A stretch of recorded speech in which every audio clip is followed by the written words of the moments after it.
What's up, everyone? Welcome to this day in Philly sports history for January 19th, 2023. Good win for my Owls last night, 73-58 over East Carolina. They're now 5-2 in AAC play.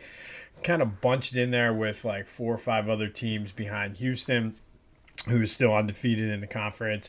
And I still think they're a Final Four team, but hopefully somebody can knock them off and the Owls can go on a run. I still think too many early season losses is what's going to end up doing them in for the tournament this year, but hopefully it's something they can build on for the future depending on how the transfer portal and everything goes. But either way, good win over the Pirates, 73-58. Eagles injury news. The only person who did not practice yesterday was Avonte Maddox. Looks like he's trending on not playing this week, which, I mean, he's been out for the past few weeks. Definitely is a loss, but luckily they have some depth in the secondary that it shouldn't be too much of a loss for them. I mean, obviously he's a good player, but monitoring that. So hopefully if they can get past this weekend, he can come back for the NFC Championship game and even possibly the Super Bowl if we get that way. But for the most part, it's fairly quiet on the Eagles front, which I feel is good. And I think that either means, and like I don't know whether it's because everybody is just cautiously optimistic about this game, whether it's sort of one of those things where nobody's trying to make any noise. I mean, the fact that the big story this week so far has been Nick Sirianni and the coaching staff eating Pizza Hut. I mean, that means both teams are probably locked in. I still think this is going to be a good game. It's a defensive or a divisional battle, so it should not be a blowout either way. Those are usually few and far between, especially in the playoffs. But as we get closer, we'll see. I think we'll hopefully know more on Maddox's status later today. Usually Thursday, Friday is sort of, you can tell what's going to happen with an injured player. So we'll keep an eye on that.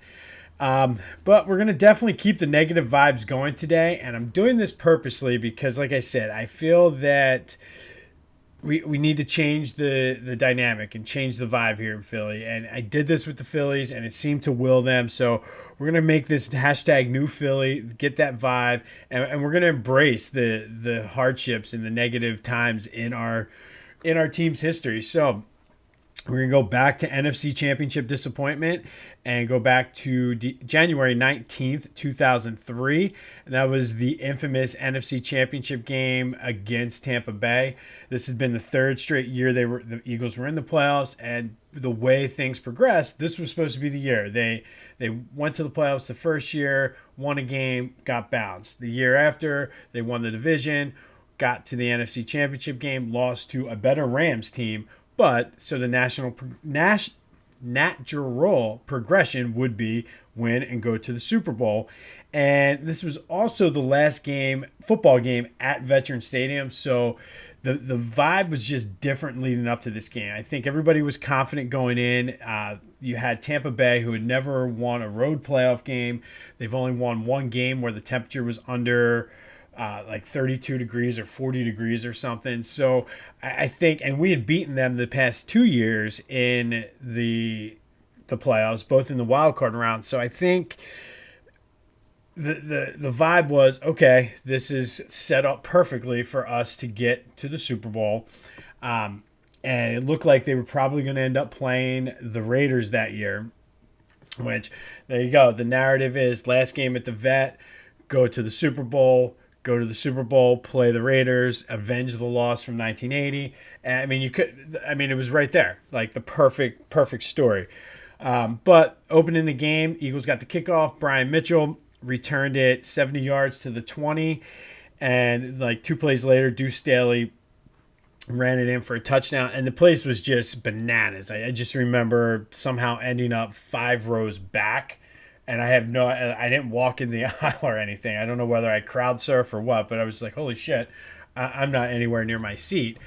But I still will go to my grave saying that Brian Mitchell, 5 years before that, before he kind of lost a step, returns that kickoff, and you return the opening kickoff of that game, I don't care what happens after there. The Joe Vicious play, the turnovers, Rondé Barber, none of it matters if you return that opening kickoff. And I mean, sure, they were less than a minute into the game, they were up, but I still feel that play kind of it had you like there's no way that crowd was going to let them lose that day. And I mean, it was fired up as Deuce Staley took that in. But as we know, it was all downhill from there. At one point, we have I'm not going to get much into the details of this game because the episode of Back to the Future coming up tonight will go into details of all of these NFC Championship games. But the JoJo Vicious, obviously, that long play.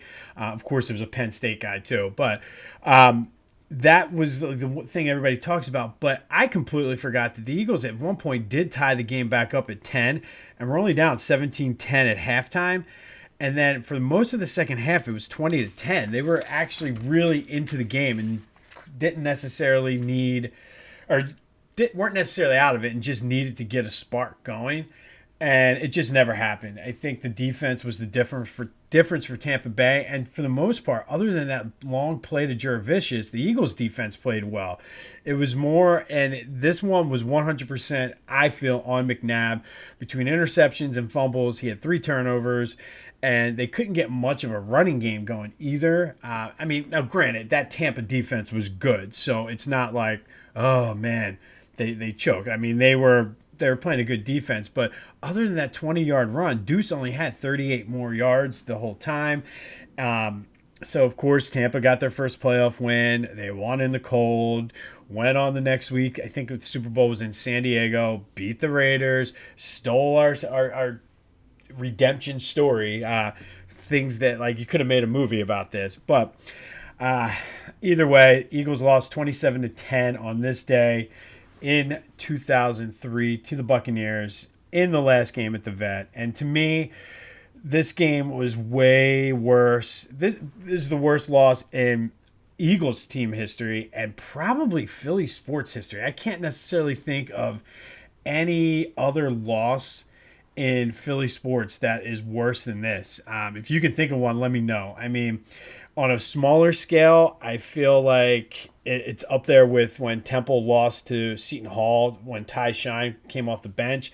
But like that's just a college basketball game in the tournament, and it was like a second round game. The magnitude of this game, this is way worse than both Super Bowl losses. It's worse than anything the Phillies have done, anything the Flyers have done, anything the Sixers have done combined, to be honest.